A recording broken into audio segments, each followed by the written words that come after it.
Olá, sejam bem-vindos ao Geração V, o teu programa de comentário político jovem da Rádio Observador. Eu sou o Vasco Galhardo, do O Voto, e hoje tenho casa cheia com os meus comentadores residentes, Bernardo Faro, Catarina Doré, Gonçalo Sousa e Joana Marques Brás. Olá, meus caros. Esta semana foi bastante tranquila e até tivemos dificuldades em escolher temas, não foi? Foi uma dificuldade, temos que inventar coisas. Mas não, esta semana foi uma verdadeira montanha-russa que acabou num terremoto político. O governo de Luís Montenegro caiu depois de ver rejeitada a moção de confiança que apresentou no Parlamento. Nesta sequência, o Presidente da República falou ontem, quinta-feira, ao país, para anunciar uma nova dissolução da Assembleia da República e a marcação de eleições antecipadas para o dia 18 de maio. Lá vamos nós outra vez. Marquem a data na agenda ou sigam o Voto no Instagram, porque vamos ter 2 meses intensos pela frente. Catarina, começamos por ti. O Primeiro-Ministro foi a principal figura desta tempestade.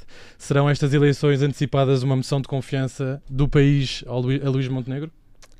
Bem, olá Vasco, olá a todos de volta. Bem-vinda de volta, mais uma vez. Deixa-me voltar um bocadinho atrás. Que confiança é que Luís Montenegro nos pode pedir? Já que é essa a tua pergunta. Luís Montenegro pegou numa situação pessoal dele, um problema que era único e exclusivo dele, e tornou-o não só num problema do governo, como num problema do país inteiro, quando decidiu arrastar o país inteiro para eleições por causa de um problema seu. Portanto, uma coisa sua transformou num problema do país. Em 2-3 semanas o país virou-se ao contrário. Exatamente. E ele ainda tem um bocadinho o descaramento de se fazer de vítima e alegar que tudo fez para evitar este cenário, como nós até estávamos aqui a comentar. Os ministros dele quase que parecem papagaios, os ministros, os deputados, os comentadores, a dizerem que tudo fizeram para evitar este cenário.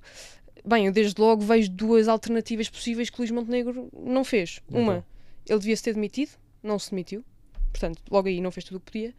2, podia ter retirado a moção de confiança, ou desde logo não a apresentar. Também não o fez. Portanto, não me venha aqui agora dizer e fazer-se vítima que fez tudo o que podia, quando isso não é verdade. E até levou uma reprimenda de Marcelo Rebelo de Sousa também em relação à moção de confiança. Exatamente, que procurou responsabilizá-lo apenas a ele por estas eleições, porque de facto é isso que se está a passar. O Luís Montenegro é o único responsável por estas eleições. E depois, o fazer-se de vítima é especialmente ultrajante quando são os jovens, as famílias, as empresas que estão neste país sem saberem nunca com o que contar no dia da manhã, porque estes políticos brincam às eleições, porque isto é brincar às eleições às tantas. E portanto estas é que são as verdadeiras vítimas, não é? Certamente Luís Montenegro, com as suas trapalhadas que são no mínimo pouco éticas e que ele não quis resolver nem comunicar bem à partida e portanto arrastou o país todo para este problema. Estás muito desiludida com Luís Montenegro? Estou mais do que desiludida, estou mesmo muito chateada com Luís Montenegro, muito irritada, muito chateada, quase que a pessoa quer ficar no país, quer acreditar que este país tem futuro e fica difícil às vezes. Mas de qualquer das formas, agora que vamos para eleições, perguntamos, para quê? Tu perguntaste se é uma moção de confiança a Luís Montenegro.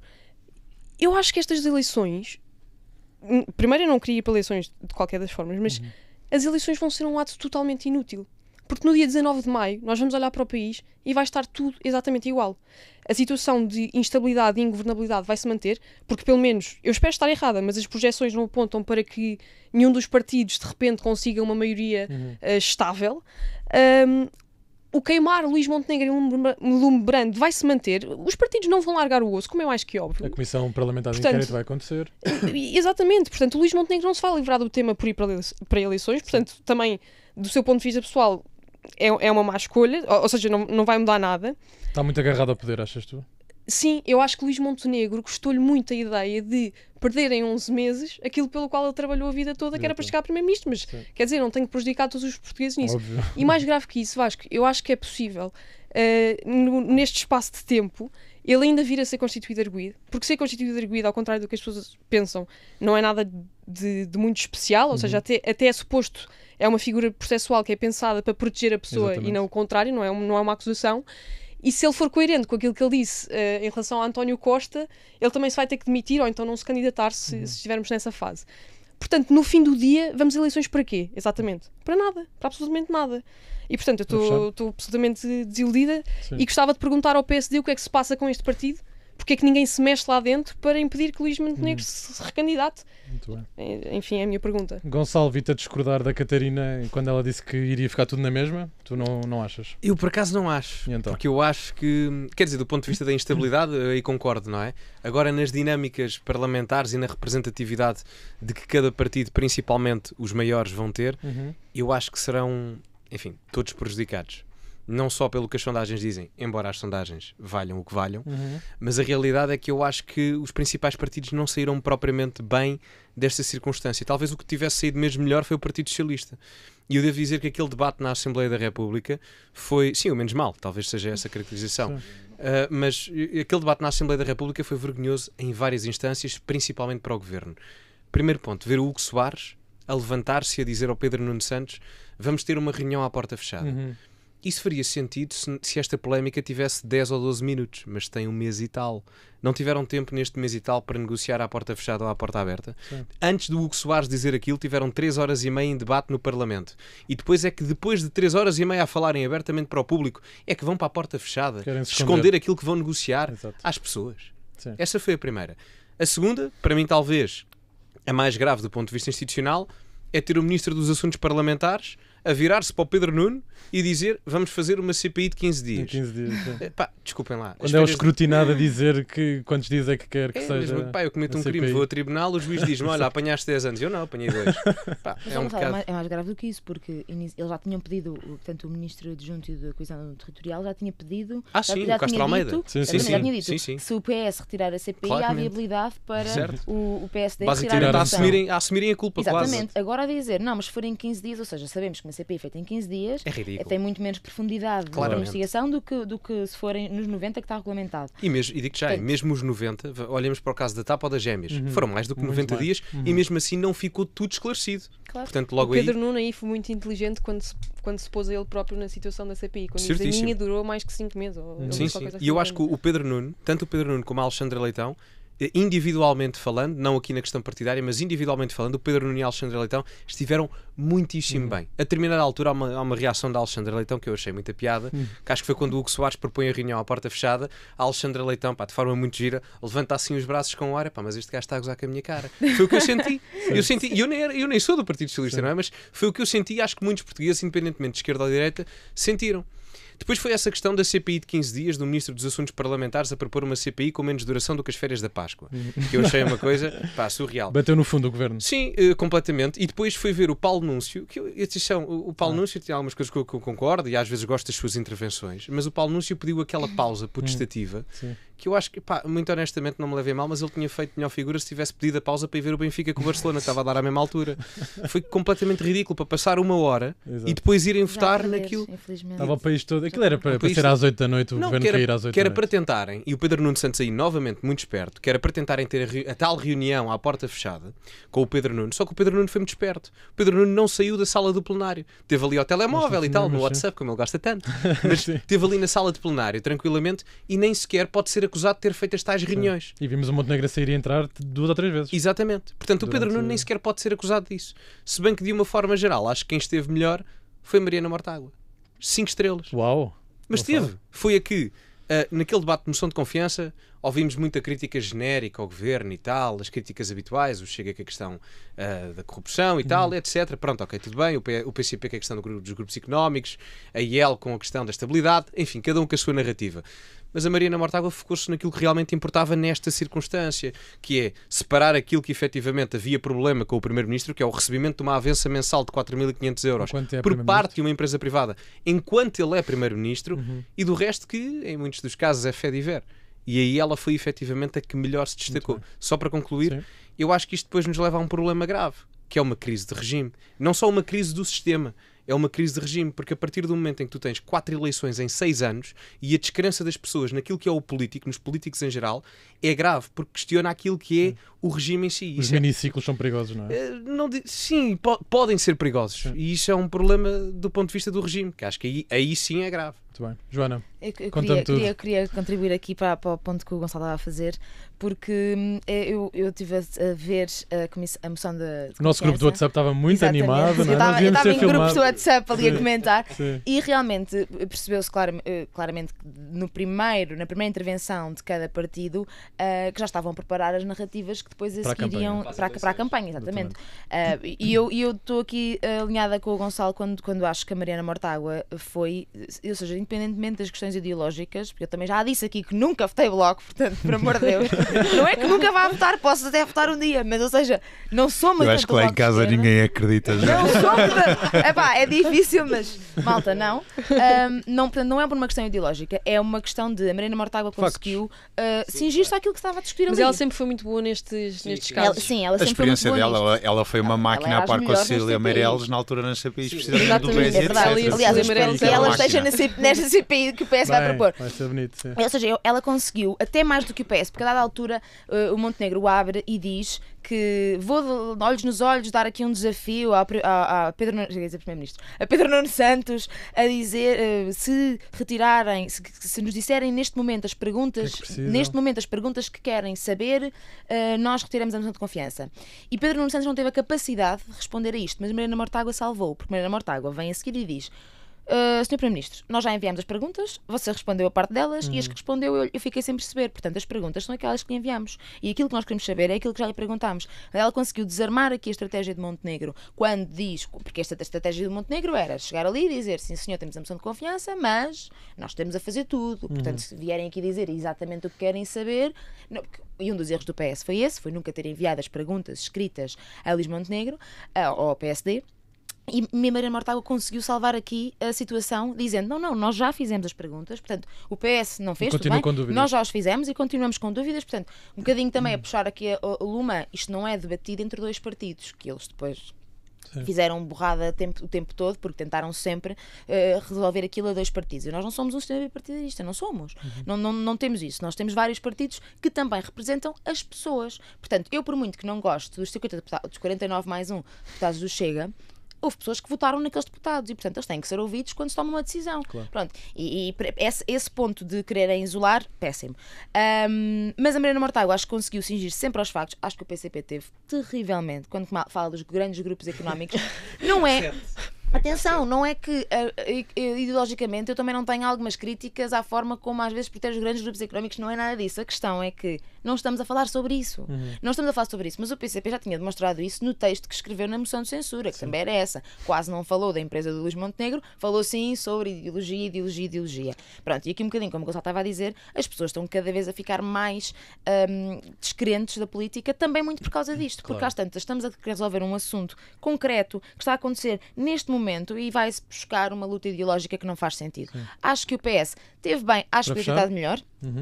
Acho que o Chega, na sua narrativa, cumpriu a sua narrativa, não é? Eles, que eu não concordo com a sua narrativa, mas teve ali a sua narrativa.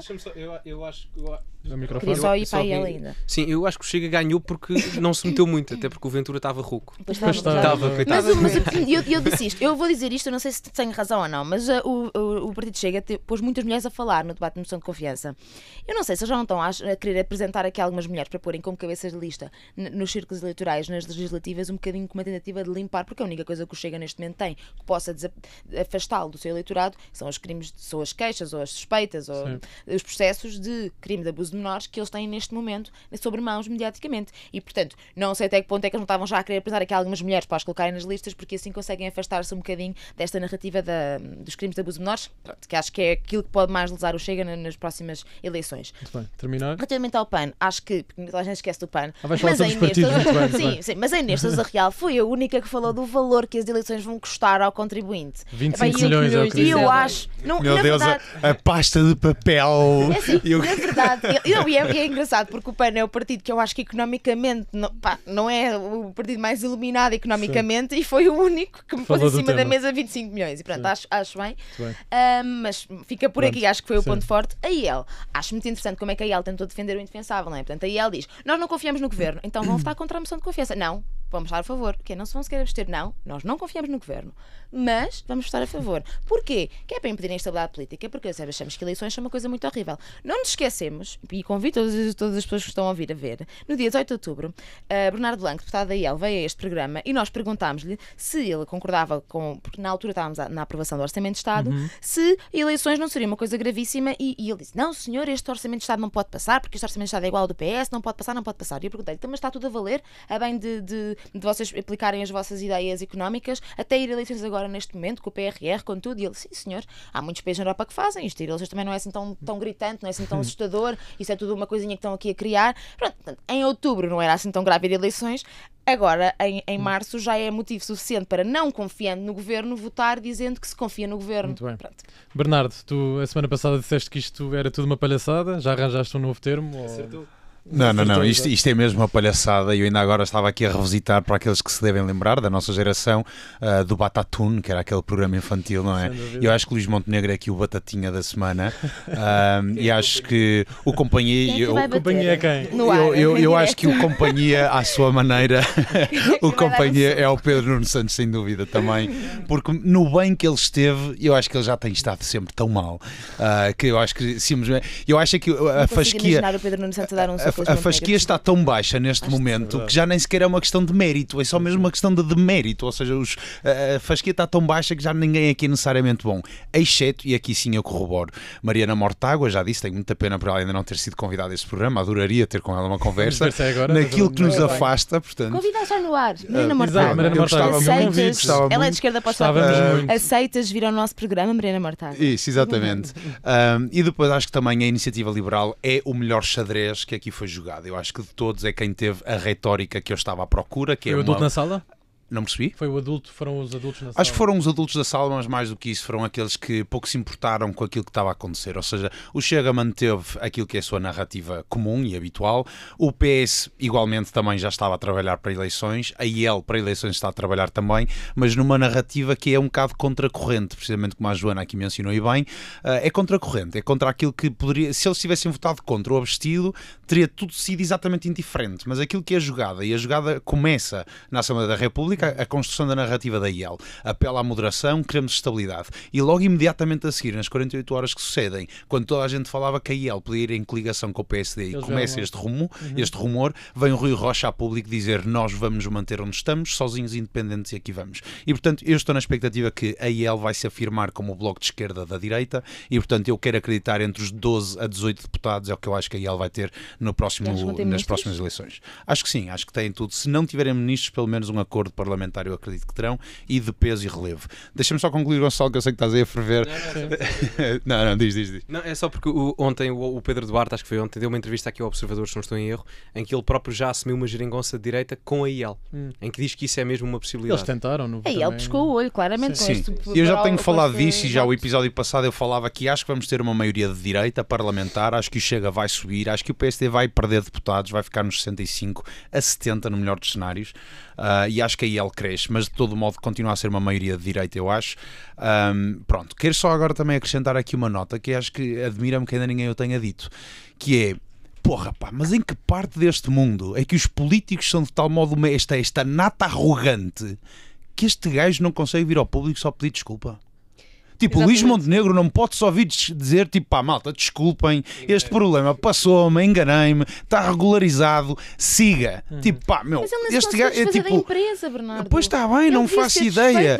O problema é, eu estou em grande parte muito revoltado, um bocadinho na mesma tónica daquilo que já falei a semana passada. Eu estava muito crente neste governo, independentemente do Luís Montenegro em si em particular, pá, mas neste momento eu acho que é género, pá, lamento, malta, é tipo, eu não vou votar, não consigo neste momento votar numa linha Montenegro, e eu acho que Montenegro acaba, eu se fosse Santana Lopes, eu estava neste momento a abrir uma garrafa de champanhe, porque eu acho que está encontrado nesta geração e neste milénio, neste século, quem é o pior primeiro-ministro que Portugal tem tido nos últimos 25 anos, e acho que o encontramos, está aqui, Luís Montenegro. Passando agora às recomendações, vou pedir à Joana, ao Gonçalo, à Catarina e ao Bernardo para fazerem a sua sugestão da semana. Joana, o que é que vais recomendar aos nossos ouvintes e espectadores? Eu vou recomendar, para grande espanto, teatro, claro. Um espetáculo de teatro que se chama Enciclopédia da Vida Sexual, que vai estar entre 26 e 30 de março no CCB. Portanto, o nome já promete, não é? E a sinopse é: tinha prometido a si mesma que não voltaria a acontecer, mas aconteceu. Apaixonou-se de morte por um monogâmico convicto. Eu não vou ler o resto, porque eu acho que isto é suficiente para alguém ao CCB entre 26 e 30 de março. Obrigado, Joana. Bernardo? Ora bem, Vasco, eu vou aqui trazer uma coisa muito interessante. É uma citação do professor Marcelo Caetano. Ok? Minha nossa Ora senhora. bem, que à data da Revolução, de 25 de Abril, Vamos embora, à data vamos da ao Revolução de Vasco, 25 de vamos. Abril, Marcelo Caetano dizia: Sim, senhor. veremos alçados ao poder analfabetos, meninos mimados, escroques de toda a espécie que conhecemos de longa data. A maioria não serviria para criados de quarto e chegarão a presidentes de Câmara, deputados, administradores, ministros e até presidentes da República. Eu acho que isto é exatamente aquilo que se está a passar naquilo que nós vimos na 50 anos palhaçada, depois. o circo que nós vimos na Assembleia da República. Eu gostei do termo analfabetos, betos. Estão a perceber? Como é que uma pessoa é analfabeta e beta ao mesmo tempo? Eu não estou bem a perceber. Mas ele diz pronto, Marcelo analfabetos, Caetano... betos. Não, ele diz meninos mimados. Portanto, ele é ok, analfabeto que é beto. certo. Pá, não estou bem a perceber como é que isso Obrigado, acontece. Bernardo. Gonçalo? Olha, Vasco, houve uma grande polémica esta semana que eu acho que foi ridícula e interessante. Que foi saber-se que o Primeiro-Ministro andava a pagar 300 euros Vivia ou num hotel. 250 euros Sim. para estar a dormir num hotel. E eu devo dizer ao país, faço aqui o meu comunicado à Marcelo, isso não é preocupante. Se ele tem dinheiro e foi conseguido Claro. de forma legal, ele que vá às massagens do hotel, e ao buffet, ao restaurante, que aproveita a vida, que ser Primeiro-Ministro é cansativo. Sim. E o Luís Montenegro parece ter vergonha de dizer que tem posses sobre Primeiro-Ministro. Ainda bem que tem, ainda bem. O problema do país é a pobreza, não é a riqueza. Portanto, ainda bem. Eu queria dar aqui uma dedicatória, é uma música, E então? se calhar que o Primeiro-Ministro não conhece, mas é uma música do Sipin Purp, que se chama Extravagante. E a letra do refrão é basicamente: quero uma vida de luxo e extravagante, boy, quero ouro, quero diamantes. Eu mudei tudo, nada é como era de antes, éramos pequenos, agora somos gigantes. Portanto, Sr. Primeiro-Ministro, ouça a música e não Durante a tenha vergonha campanha. da riqueza, porque o problema é o país ter pobreza a mais. E assim o meu voto virou um karaoke. Muito bem. Obrigado, Gonçalo. Catarina? Bem, fechar aqui com uma recomendação mais sóbria, mais...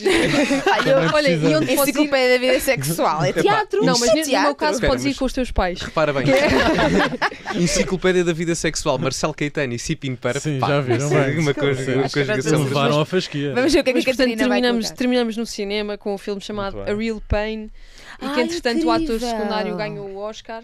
E Ganhou eu- todos eu os Que é o prémios. irmão do Sozinho em Casa. E ele ganhou Não todos vejo os que é prémios. igual, é igual, são iguais. Pois Ganhou é. todos, é Ganhou verdade. todos os prémios e Todos. no discurso dos Oscars sugeriu à mulher, Ter um quarto à filho. esposa, quarto filho. É verdade. Portanto, esse filme vai valer mais uma criança no mundo. Muito bem, obrigado, meus caros. Vocês acordaram continuarmos no tema, obviamente, da crise política. Quem é que quer avançar? Quem é que não disse tudo o que queria dizer? Olha, o Bernardo lembrou-me que eu me tinha esquecido de dizer umas coisas e, portanto, já agora gostava só de fazer um comentário Avança. àquilo que o Bernardo disse, que foi... Tu disseste qualquer coisa do género, eu estava muito crente neste governo. E eu não estava só crente no governo. Aliás, eu não estava muito crente no governo, mas depois de ver o governo em atuação, eu estava a gostar bastante. E por isso ainda fiquei... Eu tenho que dizer a toda a gente nesta sala, eu avisei, quando ele começa a publicar PowerPoints, eu disse. Não, Mas mas eu estava a gostar da atuação do governo e eu até fazia a piada do governo dos PowerPoints, mas era só brincadeira, porque eu acho que o governo estava a ter uma boa atuação em vários setores. Estava E a por dar. isso é que ainda fico mais chateada com o Aham. Luís Montenegro, como é que ele foi tão egoísta. E lá está, e a questão da arrogância... Ele foi um trapalhão, claramente, e no mínimo pouco ético. Ainda não sabemos quais é que são os contornos legais. Mas ele podia perfeitamente, no primeiro dia, ter comunicado as coisas como deve ser. Ter dito, olhem, peço desculpa ao país, fiz as coisas de forma errada, vou agora mudar. Eventualmente fiz um erro na minha análise. Por aí fora, ele podia ter assumido, comunicado. Sim, ainda dava e lugar a estávamos um noutra filme, a situação jornada agora. de mudança do Não, e Luís repara, Montenegro. eu não acho é? que- eu acho que aí sim. desfez-se da empresa dele. Se ele Demorou tivesse- 2 semanas a desfazer-se da empresa. Mas repara, para os se ele filhos. tivesse adotado esta narrativa, em vez de ter sido um Sim. arrogante e um Isso é trapalhão, completamente diferente. Os Quer dizer, portugueses, ele tem aí os sim. filhos dele são de uma capacidade intelectual. Um puto de 19 anos, outro de 23, recebem 4.500 paus, faturam 750k neste país, em 3 ou 4 anos, a prestar serviços de uma elevadíssima capacidade. Quer dizer, que gente Mas tão imagina, sobredotada. mas repara, mas se ele tivesse adotado essa comunicação aí sim, eu acho que os portugueses o desculpavam e colava aquele discurso de então o homem não podia ter uma vida antes Mas da é que esse é o política, não podia ter uma problema. empresa, todos temos uma empresa. Ele neste momento está a passar essa narrativa, ou seja... Mas agora não cola. É isso, Agora mais não ou cola. menos, mais ou menos. Eu não sei se para algumas pessoas não está a colar. Eu tenho nada. Ou seja, claro que isto é a minha bolha. Eu converso com pessoas na rua e, como é óbvio, que são 100 pessoas no espectro de 11 milhões. Mas há pessoas que estão ainda nessa narrativa do mas agora o homem não podia ter uma vida. E atenção, nós todos dissemos aqui, quando as primeiras notícias saíram sobre a Spinum Viva, que era na altura que estava a gerir imobiliário e o problema era a lei dos solos. Eu fui um desses que Nós não disse que, pronto, há aqui alguma questão ética, mas não vejo nada. A notícia sempre- inicial eu da estava venda à sempre- mulher, Eu estou sempre a criticar o governo de Luís Montenegro, é verdade, desde o primeiro dia critiquei o governo de Luís Montenegro e eu disse, não podemos atacar o homem assim de qualquer maneira, não podemos. Sim. Porque ele pode, o primeiro-ministro tem uma área de atuação em todo o lado, por isso é normal que ele tendo uma vida passada, ou a esposa tendo vida, ou os filhos tendo vida, vai sempre aqui haver algum problema em conflito de interesses, quer dizer, que não é problema, porque ele tem que ter alguma coisa antes, não é? Ele não foi só política a vida toda.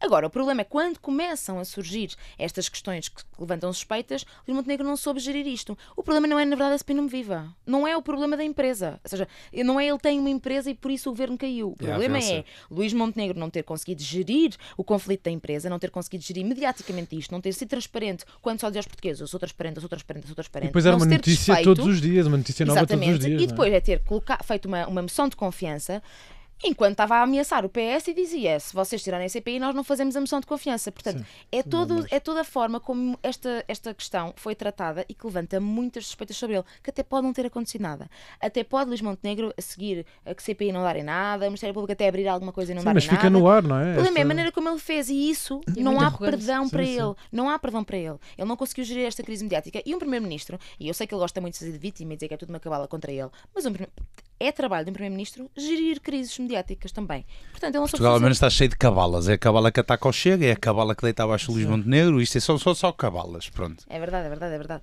Mas sim, eu acho que, porque eu queria completar isto, acho que Luís Montenegro podia simplesmente ter-se demitido, porque a moção de confiança não era para o governo. Aquilo foi uma moção de confiança feita a um primeiro-ministro e isso nem sequer está em nenhuma figura do regimento. Não há uma moção de confiança para o primeiro-ministro. Foi aquilo que Luís Montenegro fez e acho que todos os ministros neste momento ao estarem-se a colocar ao lado dele, e acho que o PS todos ao estar a colocar Eu se fosse ao lado ministra dele, dele, estava muito chateada com ele. Também não sei eu. como é que os ministros também estão. eu. E Mas... estão todos a favor dele, estão todos a tentar defender o indefensável e acho que o PSD vai perder muito com isso, sinceramente. Bernardo, tu tinhas dito que tiveste uma interação com... Tive uma excelente Conta-nos interação. Portanto, eu hoje vim para aqui para os estúdios do Observador de Uber e vim com um condutor que se chama Ivan Oliveira, uma pessoa empreendedora, empresário. Espero que tenhas dito que é para ele ouvir o nosso programa. Exatamente, Pois, disse. estava Aliás, eu vim para cá ouvir Rádio Observador e ele disse, que bom e tal, vou ouvir já de seguida. Eu, não, calma, que É só às passamos 9. às 9. Mas então, e a piada é, ele tem 45 anos, nunca votou na vida.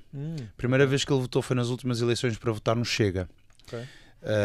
E eu depois perguntei-lhe, então e o que é que acha de tudo isto? O que é o seu feeling? Ele dizia-me, olha, eu estou muito desiludido, uma vez mais, há já uns anos que eu vejo Portugal a ir por este abismo abaixo, já por isso é que na altura me movi para ir votar no Chega, portanto volto a frisar alguém com 45 anos que nunca tinha votado antes, a primeira vez que votei no Chega. Ele diz que vai voltar a votar no Chega naturalmente, porque é o único partido que tem estado precisamente a trabalhar constantemente esta narrativa de que as coisas ou mudam ou então a mudança não há de vir com os mesmos de sempre.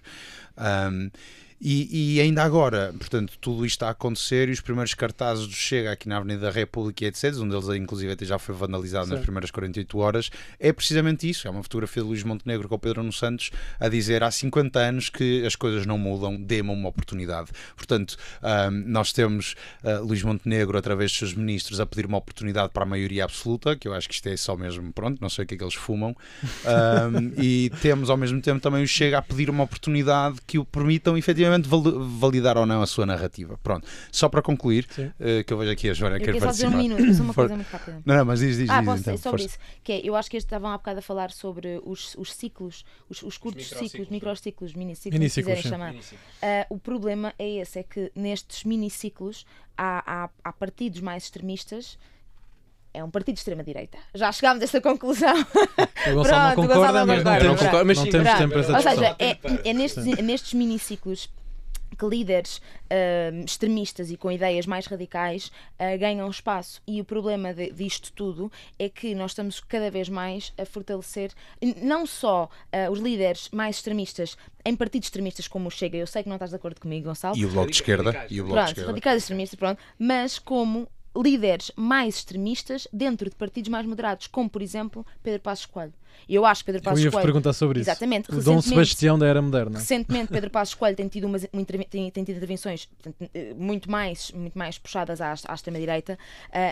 Pedro Passos Coelho não nega a porta ao Chega, não fecha a porta ao Chega, e está a começar a crescer esta ideia de que é Pedro Passos Coelho que vai salvar o PSD. Portanto, eu deixo-me rapidamente só entrar aqui só para dar a minha opinião. Quero ouvir a vossa opinião sobre isto. Sim. Eu nunca escondi que para mim Pedro Passos Coelho seria o meu candidato à presidência da República se ele se candidatasse. É para mim um grande homem e foi sem dúvida dos grandes estadistas que nós tivemos nos últimos 25 anos e na nossa democracia moderna. Eu acho que o papel dele foi essencial no período que nós passámos, que a partir do PS levámos como a Troika por causa do que eles criaram de problema, e foi o Pedro Passos Coelho quem soube conduzir aquilo que foi a sua implementação, e por causa da sua implementação António Costa tem depois direito a um superávit por causa daquilo que foram as medidas implementadas por Pedro Passos Coelho. Portanto, ele teve mais impacto nestes 20 anos do que a maioria dos outros primeiros ministros. Quero só concluir dizendo, cuidado, porque Winston Churchill foi um homem brilhante à frente do Reino Unido na altura da Segunda Grande Guerra, e quando volta 5 ou 10 ou 15 anos depois para voltar a ser primeiro-ministro, foi dado como um dos piores primeiros-ministros da história. Portanto, eu não sei se este retorno é necessariamente bom. A Terra, infelizmente, está envolvida para que, efetivamente, nós estamos a passar uma fase de instabilidade. Eu aqui não partilho do que o Gonçalo dizia de é uma ameaça ao regime, e eu quero acreditar que não, porque se isto é o princípio de uma ameaça ao regime, as últimas duas, portanto, voltemos atrás. Temos duas grandes ameaças ao regime.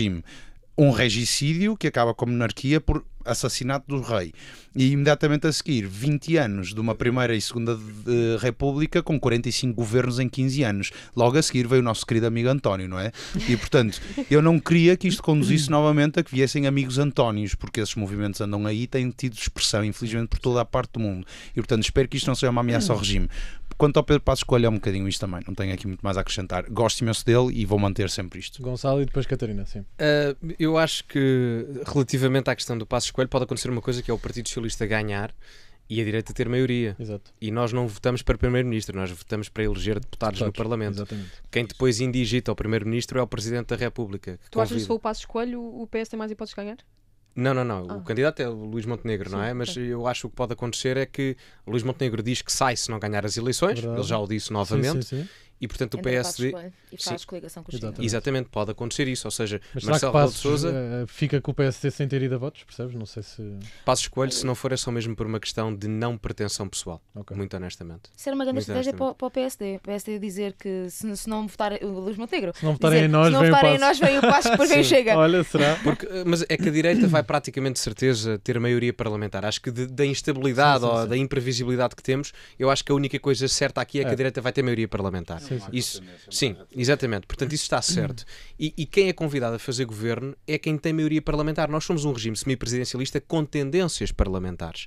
E nesse aspecto, quem governa é quem consegue fazer maiorias, não é quem tem mais votos. E é assim nos outros parlamentos da Europa. Nós aqui é que ainda temos uma visão bacoca e não percebemos que o que importa aqui é a questão de ter maioria. Certo. A direita, principalmente o PSD, ainda estão presos ao passado ou à azia de terem perdido a maioria parlamentar para a esquerda em 2015. Sim. E perderam-na justamente. Se António Costa conseguiu fazer aquela geringonça, que eu não gosto, mas se conseguiu fazê-la, fê-la bem e justamente porque tinha maioria parlamentar para tal. Esse é um aspecto. Deixa-me só acrescentar aqui, a grande maioria das pessoas esquece, mas quem inventa a geringonça é o Paulo Portas. Paulo Portas é que ele é que inventa a geringonça. Não é inventa. Ele traz a pública à abertura em 2015 que seria possível.